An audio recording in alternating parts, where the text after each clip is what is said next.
Olá, pessoal, tudo bem com vocês? Essa é uma aula de Química Experimental.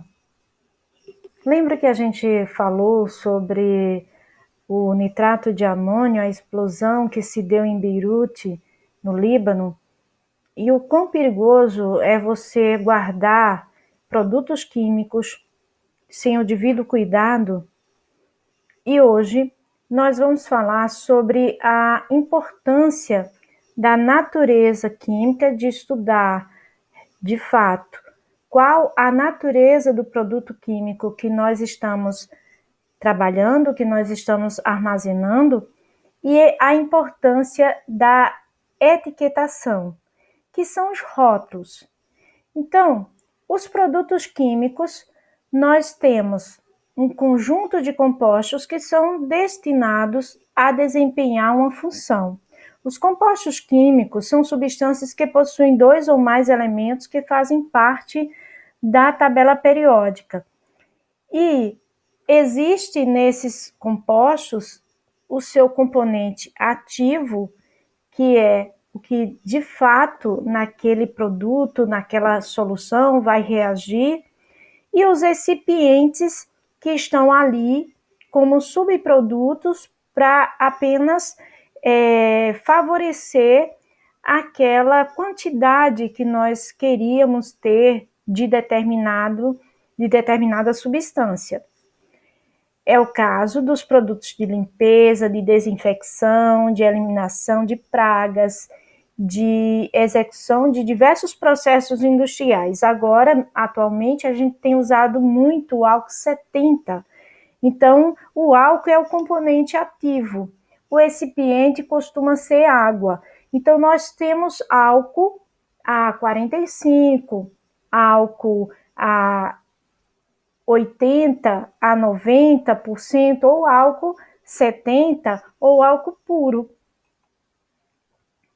É importante a gente conhecer em que tamanho está aquele produto, aquele recipiente. E nós classificamos esses reagentes de acordo com a sua utilidade, de acordo com sua natureza química, ou então de acordo com sua pureza.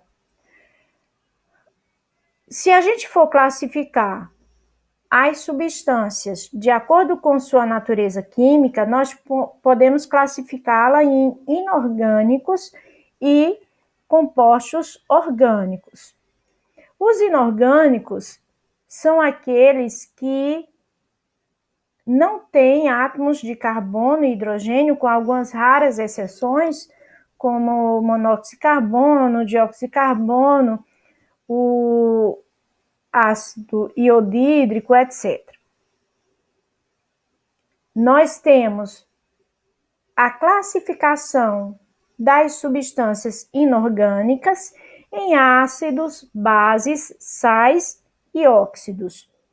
E seu uso é principalmente nos laboratórios de análises clínicas, nos de análises instrumentais, eles são utilizados também para solventes, etc.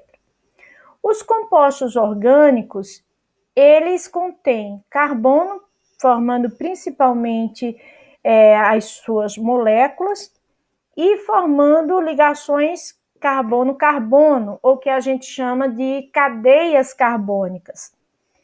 E principalmente esses compostos estão ligados ao hidrogênio, mas existe a presença de outros elementos que a gente conhece como elementos organógenos, como o oxigênio, como os haletos, que é o cloro, o bromo. Nós temos também a presença do nitrogênio.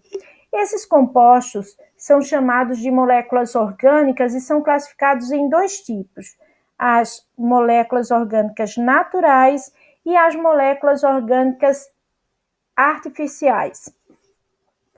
Nós temos, por exemplo, a necessidade de rotular esses produtos químicos. Essa rotulação é, primeiro, para que a gente possa classificar e é que a gente possa também comunicar os perigos de qualquer produto químico. e a gente utiliza o Sistema Globalmente Harmonizado, que é conhecido como GHS, de classificação e rotulagem, que é um rótulo que, mesmo em línguas diferentes, eles podem ser entendidos em qualquer país. O risco apresentado por qualquer substância ou mistura, ele é classificado em 28 classes de perigo e em 79 categorias diferentes.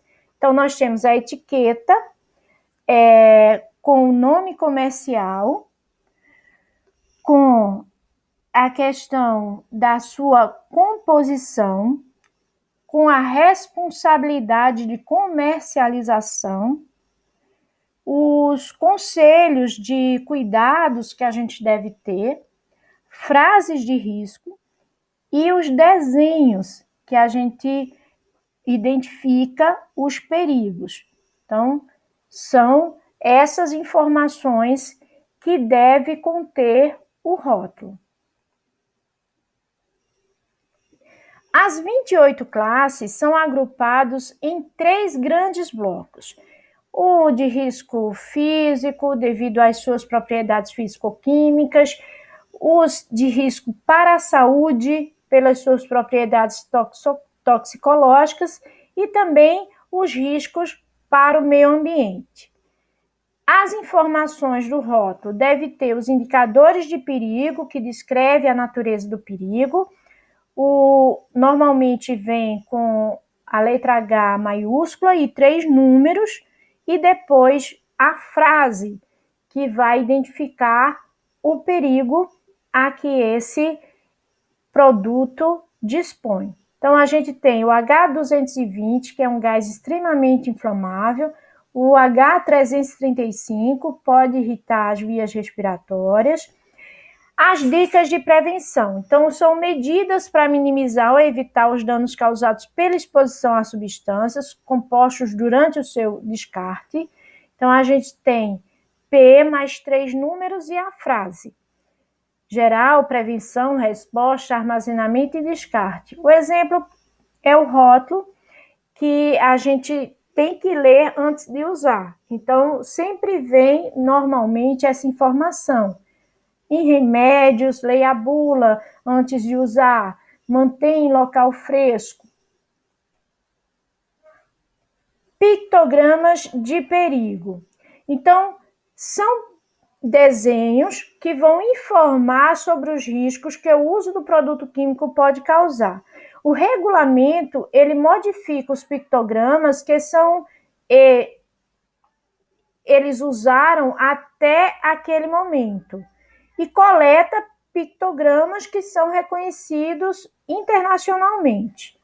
Então, no pictograma, nós temos toxicidade, né, a toxicidade aguda, catalogado, 1, 2 e 3, toxicidade aguda, categoria 4, explosivo, gás de baixa pressão, perigo ao meio ambiente, são corrosivos, produto químico comburente, o cancerígeno, o inflamável. Então, nós temos o pictograma X, que é o nocivo, irritante, o explosivo, a caveira, que é tóxico, muito tóxico, e aí tem um mais T do lado da caveira, perigoso para o meio ambiente, facilmente inflamável, inflamáveis, extremamente inflamáveis, comburente e corrosivo.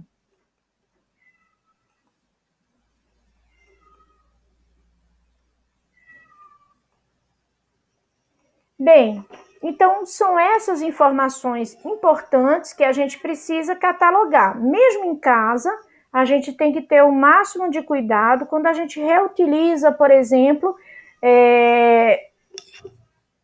alguns vidros, alguns recipientes. Acontecem alguns acidentes no lar quando a gente guarda material de limpeza, por exemplo, em garrafas de refrigerante. Muitas crianças confundem e aí a gente tem esse problema. Então, na próxima aula, a gente conversa um pouco mais sobre a importância da etiquetação e dos rótulos e também do armazenamento e quando a gente descarta esses produtos químicos. Obrigada pela atenção e até a próxima. Tchau!